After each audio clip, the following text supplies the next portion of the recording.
महाराज जी, मेरे अंदर नकारात्मक विचारधारा बहुत रहती है, कृपया मेरा मार्गदर्शन करें। मलिन अंतःकरण में ऐसी सोच रहती है।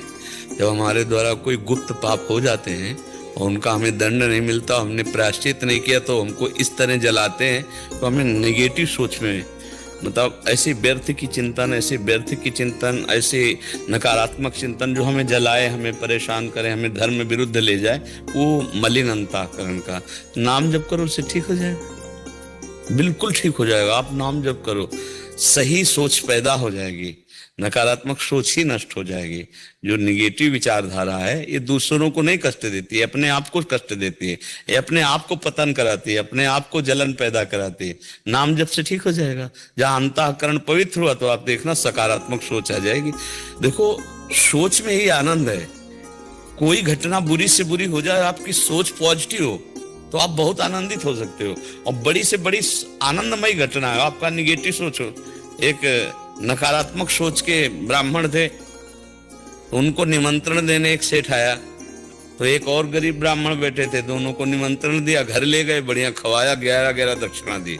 तो जो नकारात्मक सोच वाले थे वो तो उदास निकले। तो एक आदमी ने कहा, क्यों भाई पंडित जी उदास आप क्यों हो?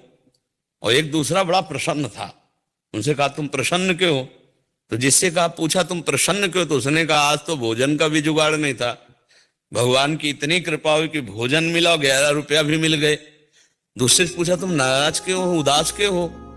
अरे बोले सोचा था कि जजमान थोड़ा पुष्ट है, अच्छा 101 तो देगा ही, 11 में निपटा दिया, 90 का घाटा हो गया हमारा। तो अब बताओ उसमें जजमान की क्या बात थी?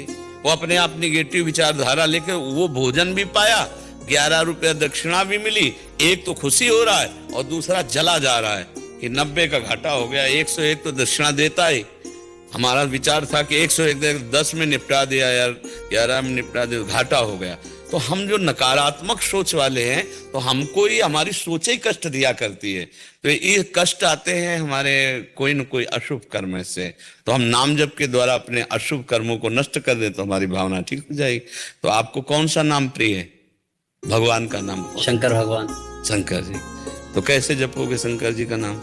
ओम नमः शिवाय, ओम नमः। ये तो गुरु मंत्र लेने पर ही जपा जा सकता है, नहीं तो ये फिर ये और निगेटिव भाव को और पुष्ट कर देगा।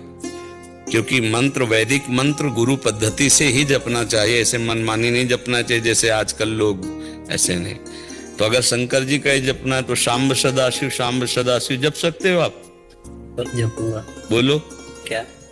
अभी जो हमने बोला एक बार फिर बोले महाराज। अच्छा, इतने में तो पकड़ लेना चाहिए आपको। शाम्ब सदाशिव, श्याम सदाशिव, शाम्ब, श्याम्ब, शाम्ब, श्याम सदाशिव, सदाशिव, सदाशिव और शाम्ब, श्याम सदाशिव, शाम्ब सदाशिव, मतलब अम्मा के सहित पिताजी, श्याम सदाशिव, शाम्ब सदाशिव, शाम्ब सदाशिव। भगवान शिव और अम्ब, अम्बा जगदम्बा पार्वती, पार्वती के सहित भगवान शिव, शाम्ब सदाशिव, शाम्ब सदाशिव, शाम्ब सदाशिव। आप पकड़ ले, एक बार फिर बोलो। श्याम सदाशिव, शाम्ब, श्याम सदाशिव, सदाशिव तो आपको पता है, सदाशिव, सांब, शाम सदाशिव। सदाशिव। आप इसको जपिएगा, उठते बैठते चलते फिरते नहा के बिना नहाए कैसे भी स्थिति में।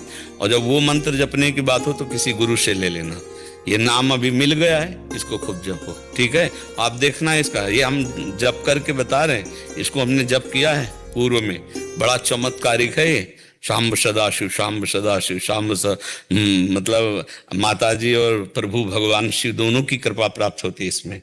और वो कृपा कर दें तो बुद्धि की अधिष्ठात्री देवी हैं, या देवी सर्वभूतेषु बुद्धि रूपेण संस्थिता, नमस्तस्यै नमस्तस्यै नमस्तस्यै नमो नमः। और ज्ञान के समुद्र भगवान शंकर हैं। वंदे बुद्धिं मयम नित्यम गुरुम शंकर रूपिणम। दोनों की कृपा हो जाए, विषम निगेटिव भाव नष्ट हो जाएगा। शाम्ब सदाशिव, क्या? श्याम सदाशिव, श्याम सदाशिव आप कहते हैं, नहीं सांब, सांब, सांब, सदाशिव, सांब, सांब, सांब सांब सदाशिव।